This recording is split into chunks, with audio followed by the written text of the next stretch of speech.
Hello students. आज हम एक बहुत इम्पोर्टेंट फार्माकोकाइनेटिक कॉन्सेप्ट पढ़ने वाले हैं जो है ड्रग एक्यूमुलेशन। ये कॉन्सेप्ट स्पेशली इम्पोर्टेंट है जब पेशेंट को ड्रग रिपीटेडली दी जाती है। जैसे कि हम क्रॉनिक डिसीजेस में पेशेंट को रिपीटेडली ड्रग को एडमिनिस्टर करते हैं, उस समय ड्रग एक्यूमुलेशन का कॉन्सेप्ट बहुत ही यूज में आएगा।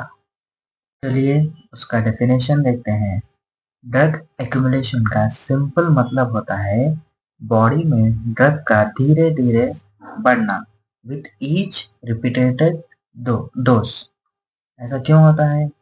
बिकॉज बॉडी ड्रग को एलिमिनेट स्लो करती है बट डोजेस फास्टर देते हम, इसलिए हर न्यू डोज में प्रीवियस डोज का काफी सारा ड्रग बॉडी में से निकलने से पहले ही आ जाता है and drug starts building up in the body.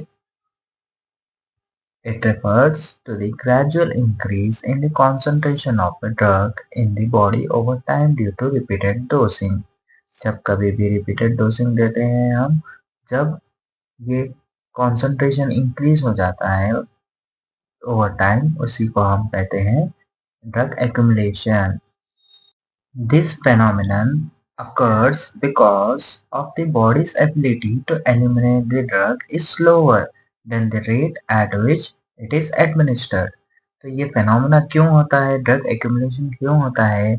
जब कभी भी हम ड्रग दे रहे हैं बॉडी में, बॉडी की एबिलिटी जो है जिसको ड्रग को एलिमिनेट करने की है वो कम है। किसके मुकाबले में? When compare to what we are administering, the rate at which we are are administering.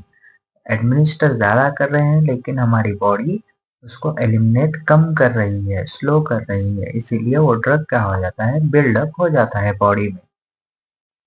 As a result, with each subsequent dose, the drug builds up in the body, leading to higher and higher concentration।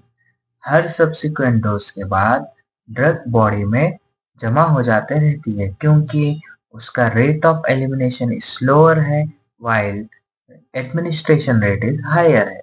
Body drug को slow निकाल रही है और administration fast कर रहे हैं हम, तो उसकी वजह से क्या हो जाता है, जब कभी भी रिपीटेड डोज देते रहते हैं, सब्सिक्वेंट डोज देते हैं, उसकी वजह से ड्रग बिल्डअप हो जाता है बॉडी में। उसकी वजह से हायर एंड हायर कॉन्सेंट्रेशन हमें बॉडी में दिख के आते हैं। नेक्स्ट पॉइंट है हमारा, drug administration before the initial dose is completely eliminated. जब कभी भी ड्रग को एडमिनिस्टर करेंगे before the initial dose is completely eliminated, जो हमारा पहला डोज है जो बॉडी में ऑलरेडी ड्रग अवेलेबल है वो कम्प्लीटली एलिमिनेट होने से पहले दूसरा ड्रग का एडमिनिस्टर करेंगे तो ड्रग का रिजल्ट क्या रहेगा, ड्रग एक्यूमुलेशन हो जाएगा बॉडी में। इसका रीजन क्या रहेगा? सिंपल सा रीजन है, जब तक पहली डोज कंप्लीटली एलिमिनेट नहीं हो रही, दूसरी डोज हम दे दे रहे हैं उसको, तो इसमें रिजल्ट क्या रहेगा, drug concentration keeps increasing dose after dose. चलिए कॉन्सेप्ट समझते हैं अब। इन chronic conditions, drugs are administered in multiple doses. So the aim in designing of dosage regimen is to achieve and maintain plasma drug concentration between MEC and MDC। इसका मतलब क्या होता है? Chronic diseases में patient को multiple doses देते हैं हम। मल्टीपल डोसेस देने में क्या हो जाता है, हमें डिजाइन करना पड़ता है उसके डोसेज रेजिमेंट को। डोसेज रेजिमेंट को कैसे डिजाइन करेंगे? उसका प्लाज्मा ड्रग कॉन्सेंट्रेशन को MEC और MDC के बीच में रखेंगे। Plasma drug concentration in between MEC and MDC, minimum effective concentration के ऊपर रखेंगे और मिनिमम टॉक्सिक कॉन्सेंट्रेशन के नीचे रखेंगे। क्या? उसके डोसेज रेजिमेन का प्लाज्मा ड्रग कॉन्सेंट्रेशन इन दोनों के बीच में रखेंगे। टू मेन पैरामीटर्स होते हैं, most important things in dosage regimen. जब कभी भी डोसेज रेजिमेन डिजाइन करते हैं, दो चीजें हमें ध्यान में रखनी होती है। फर्स्ट वाला है डोज, सेकंड वाला है डोजिंग फ्रीक्वेंसी। डोज अगर टू फ्रीक्वेंट देंगे हम डोजिंग को, तो क्या होगा, टू फ्रीक्वेंट यानी लगातार देते जा रहे हैं डोज को, तो क्या होगा, वो उसका प्लाज्मा ड्रग कॉन्सेंट्रेशन बढ़ जाएगा।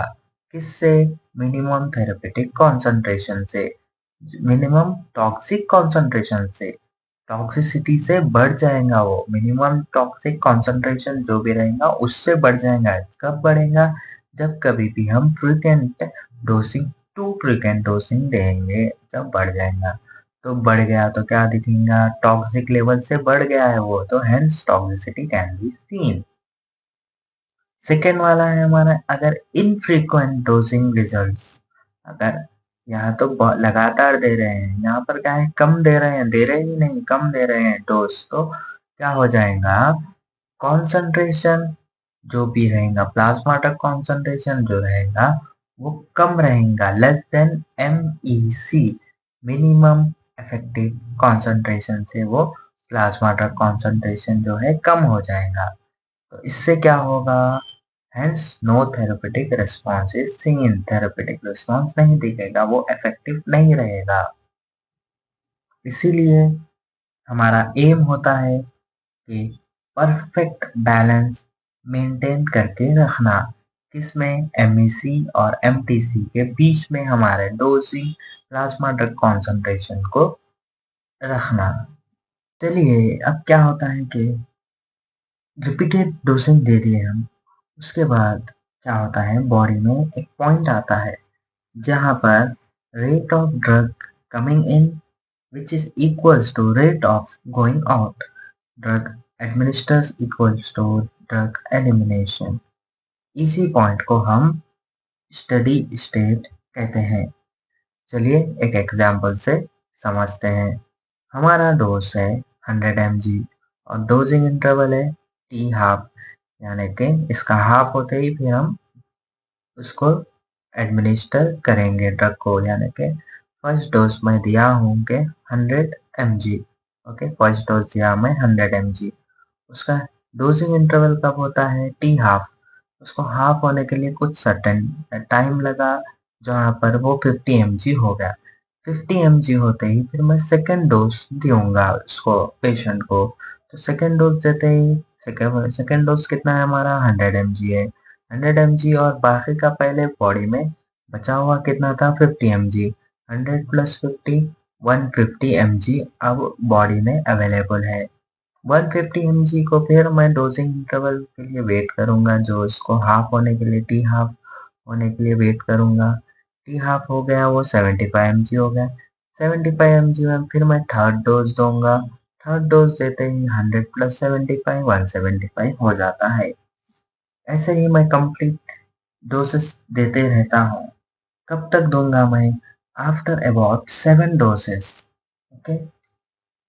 यहाँ पर देखिए आप, after about 7 doses, body reaches Amax and A minimum around approximately 199.6 and 99.6 mg। इसका मतलब है स्टडी स्टेट आ गया, क्योंकि यहाँ पर देखिए 199.2 है, 199.6 है, 99.6 है, 99.6 है, लगभग बराबर उतना ही है, जितना रेट आ रहा है उतना ही रेट जा रहा है, जितना रेट आ रहा है देखिए यहाँ पर सेम सेम है। तो इसी को कहते हैं हम स्टडी स्टेट कॉन्सेंट्रेशन। ये कब अचीव होगा, यूजुअली 7 डोसेस के बाद ये अचीव हो जाएगा। यहाँ पर क्या होता है, amount of drug entering is equals to amount of drug eliminated पर इंटरवल हो जाता है।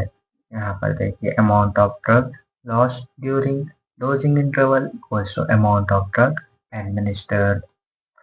When concentration versus graph is plotted until CSS is reached, the C max, A max and C minimum, A minimum fluctuates between MTC and MEC। जब कभी भी हम concentration graph को plot करेंगे, तब क्या होगा, ये इसको फॉलो कर कर हम करेंगे तो MTC और MEC के बीच में ही हमारा प्लाज्मा ड्रग कॉन्सेंट्रेशन जो है वो फ्लक्चुएट वहीं उसके बीच में रहेगा। इसका एक plasma drug concentration versus time graph बनाएंगे तो इनिशियल डोजेस में लेवल्स ऊपर नीचे जाते एक स्टेबल पैटर्न बना लेते हैं। Cmax and C minimum become repetitive and constant. Drug accumulation index का क्या होता है? एक्यूमुलेशन कितनी हो रही है ये मेजर करने के लिए हम यूज करते हैं ये ड्रग एक्यूमुलेशन इंडेक्स, जिसको रिप्रेजेंट करते हैं R से। इसका फॉर्मूला होता है Cmax C minimum, Cmax divided by C minimum। इसको याद रख लीजिए, अगर ज़्यादा R रहेगा तो ज़्यादा एक्यूमुलेशन बॉडी में हो रहा है। चलिए एक फाइनल रिकैप कर लेते हैं, फाइनल समरी के जैसा एक बार समझ लेते हैं कि क्या हमने आज इस वीडियो में सीखा है। फर्स्ट हमने देखा कि ड्रग एक्यूमुलेशन तब होता है जब ड्रग एलिमिनेट होने से पहले नेक्स्ट डोज दे देते हैं हम। दिस लीड्स टू डोज पर dose increase in drug concentration. Eventually एक पॉइंट आता है जहाँ पर inflow which is equals to outflow. This is in drug in equals to drug out. This is known as steady state. Steady state depends only on half life, not on dose size. यहाँ पर हमने देखा है half life पे ही वो depend होता है। Ideal regiment क्या होता है? कॉन्सेंट्रेशन जब कभी भी MEC और MTC के बीच में रहेगा प्लाज्मा ड्रग कॉन्सेंट्रेशन, तो उसको हम आइडियल डोसेज रेजिमेन कहेंगे। So students, drug accumulation is not a side effect. It is a predictable behavior of the body, and understanding it helps us keep safe and effective drug dosing regimens. Next time जब doctor कहता है medicine daily time पे लेना, same time पे लेना, now you know why it has to be taken on time. It's all about steady state, accumulation and therapeutic levels. So दोस्तों, उम्मीद करता हूँ ये वीडियो आपको पसंद आई होगी। अगर आप नए हैं हमारे चैनल पर तो सब्सक्राइब करना मत भूलें। साथ ही साथ इस वीडियो को अपने दोस्तों के साथ ज़रूर शेयर करें। मिलते हैं नेक्स्ट वीडियो में। Thank you.